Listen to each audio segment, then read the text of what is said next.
itinerar dhe një mesazh ndoshta edhe për gjithë qytetarët. Sigurisht që qëllimi i kësaj proteste është sensibilizoj të gjithë qytetarët e Tiranës që Edi Rama nuk mund mbajt peng Shqipërinë për shkak korrupsionit të tij qeveritar, dhe arsyeja pse sot zgjollëm si formë proteste marshimin në rrugët e Tiranës është pikërisht ky, për të sensibilizuar qytetarët për t'u bashkuar protestës.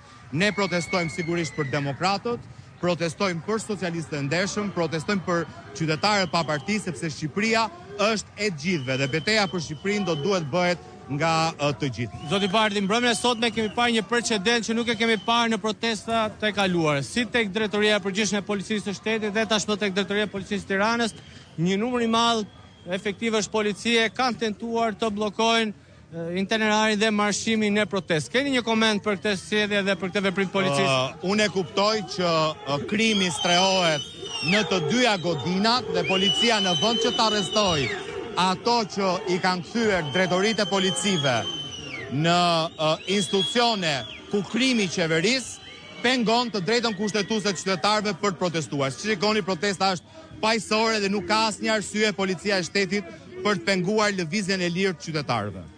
Faleminderit juve. Atëherë Amela, këto ishin dhe qëndrimet e zotit Bardhi, siç është shprehur ai, është e palishme